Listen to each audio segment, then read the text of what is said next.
we know how the light affects them. Let's talk about how to read that. When to fish shallow, when to fish deep, and how it affects them. We know that their eyes are sensitive to light. We know that. But what's going to make the best time to fish at a certain depth or up on a flat? So things you got to consider. We know they're low light feeders. Low light times, early in the morning, late at night, all the way through night, until, the next morning. Low light. What are things that can happen? Why is the evening time and the morning time a good time to do it? Well, Seth, you just told us because it's low light. Okay. That's right, angle of the sun. Exactly. What happens, I think you got to understand, is you have to look at the surface and determine what's being reflected, and what's being ingested or penetrated into the water. If you look at the surface of a lake, and our sun's coming up over here, right? You guys all see that? The angle of the sun is what? It's low. What typically happens is the light is hitting and doing this. It's being reflected back up. That's why you see the reflections along the water a lot of times at that time, because it's being reflected. Everything's reflected like a mirror. Boing. So that allows the walleye, they want to be up shallow. They like it up there. But they're not going to go up there if it's glaring bright or the surface temperature is too warm. So what you have to look at is our light angle. We get up early. We get out there before the sun comes up. We start working our shorelines. Maybe we're casting cranks. Maybe we're swimming jigs. Maybe we're using jerk baits. Whatever the technique may be. It's more about understanding right now. So we're fishing shallow. We're casting to the bank. Now, as our sun starts to climb, and once again, guys, how many of you go out and you tell your buddies, man, we went out in the morning and we cranked on them and then they quit. They quit biting. They may have slowed down, but what happened was the sun is now up to here. The light's coming more direct. Our shoreline is like this. You guys all see this? Now this may be in the summer, it may be, that in springtime or the post-spawn period, that may be at 9 o'clock, 10 o'clock. It depends what time of year it is. And we kept throwing cranks up here against the shoreline. And man, I was catching these fish and that plug barely hit the water and I go whop and bam. Now I don't get nothing. What's happened is they've trucking from up in here. Now they're sliding down a little bit. Let's put a little bit of distance between that sun and the surface and ourselves for our eyes. Because our eyes are sensitive. So now what we're doing, I was throwing jerk baits up here. Now what I got to do is go, okay, I'm going to pull the boat out. Because I had the boat sitting right here. That's a cool boat and square. Thing, it's fast, aerodynamic. I'm throwing to the shore. I'm catching fish. Now what happens is my boat is now sitting on top of the fish. You can do the drop shot. We all love it. Drop shot's great. Or what I can do is now, instead of positioning my boat in 15 feet of water and casting up to the shore, I'm going to move it out here in 30 feet of water. And I'm no longer going to use a jerk bait. I need to have something that gets down. I need a diving crankbait. I need a jig. I need a paddle tail swim bait, something I can get down into the water. So I've backed up as the day goes on. In the morning time and it's getting brighter, I've backed up. Now I'm casting midway to shore and trying to work that drop because they're here. Man, they were biting like crazy and they quit. It was the middle of the day. When the temperatures are warm, Seth hates it. I can only take off so many clothes. I'm still sweating. It's hot. I don't swim. It's not attractive. It's no good. We won't go there. The sun is right straight on top, going right into the water. Absolute worst. because it's driving the fish down. Who in here is an experienced Chinook salmon fisherman? Ken, don't raise your hand because you'd be lying. I know you're good. Just picking on you. If you're a good Chinook guy, in the morning, start up higher. Whether you're fishing in the ocean or not, start up higher. When the sun gets bright, you may go down 40, 50 feet to find them. Move with the light. Move with the light. A bass, he may go tuck up into some brush or something overhead. You're going to read books, and you may go down and fish the potholes or Moses where those walleyes live in weeds because they're shallow reservoirs. They're not going to be able to go find deep water because it's not a basin like it is right out behind us here. It's a shallow reservoir. In shallow reservoirs like that where they can't go down, they go to weeds. They'll go just like a bass. They'll get in the weeds. Drag jigs through there. Rip baits through there. Spinners, whatever it may be. This big reservoir out here, they just keep sliding down to get away from the light. As it starts to go the other way, what are we doing? We're just starting to go reverse. So what do? We follow them back up. Too often we sit in a spot and we kill them and then it quits and that's it. They just quit biting. Well, they didn't just quit biting. You didn't move with them. Now, what are some things that control that? The worst days to fish are high pressure days, right? With no wind because the light's running right down in there. Really bad for a walleye. But if it's a bright sunshiny day, and the wind's blowing, and we got a little bit of chop on the water, they may stay up shallower a little longer. Instead of having one solid ray of light coming in, it's being broken up. When light gets broken up, it's not able to penetrate as far. So if we have a choppy day,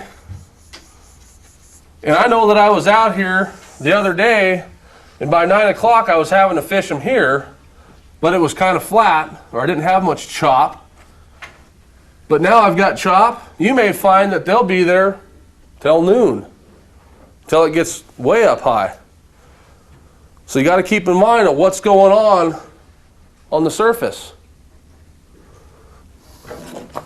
Lake Roosevelt is a very clear body of water, correct? That allows light to travel very deep, right?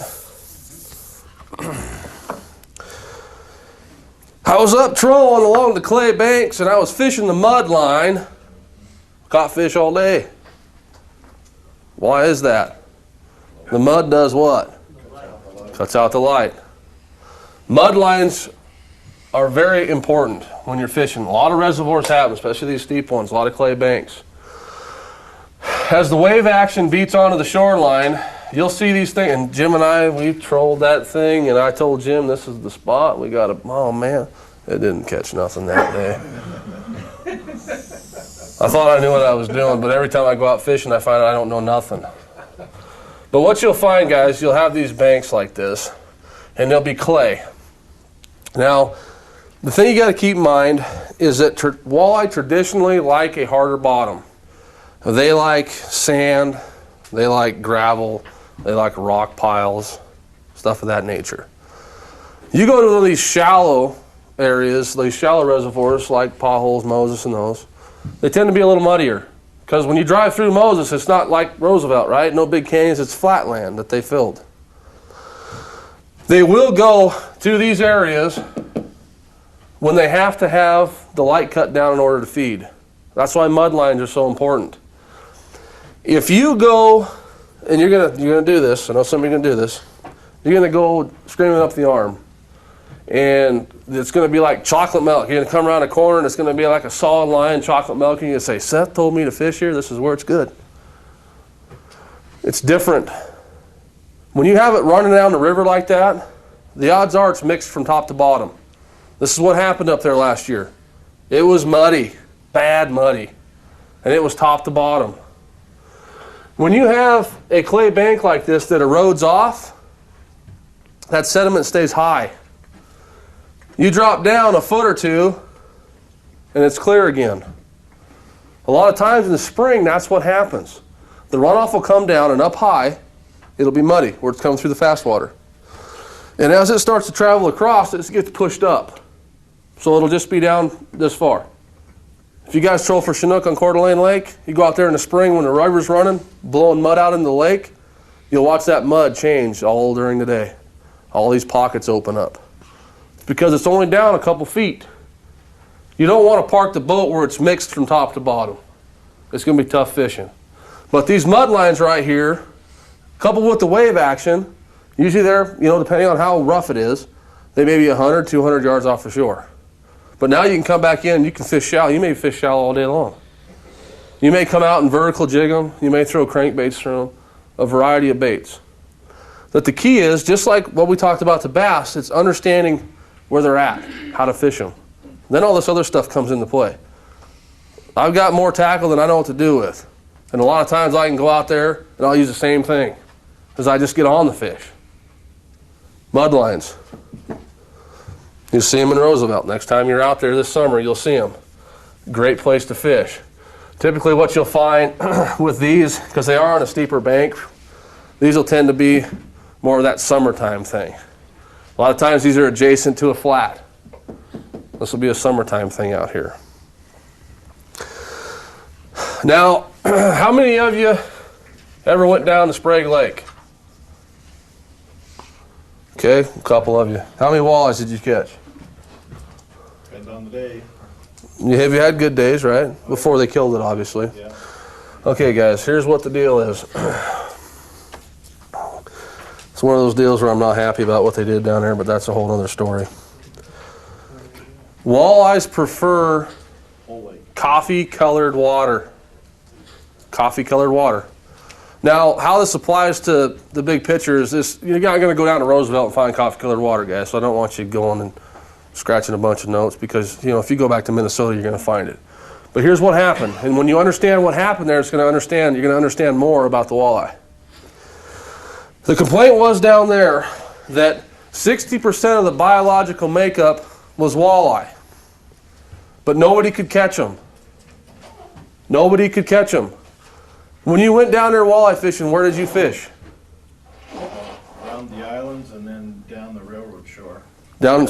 Best luck was in the evening when the sun was going down. But you fished the railroad shore. Mm-hmm. You knew what you were doing. We went down there and filmed the show. There was awesome fishing there. Here's the problem. Clear water allows the most light to get in, right? Stained water or coffee-colored water allows bog-colored. Some people call it bog-colored. It allows less light in. People would go to that lake.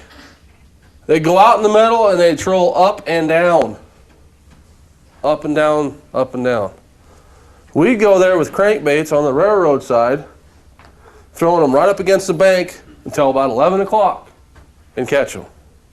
While everybody else is out in the middle. I got to be out in the middle. There's no thermocline in that lake. It's 15 feet deep. They can use every inch of that lake. What happened was that there ended up being so much forage in that lake that the walleyes became so selective that they wouldn't eat.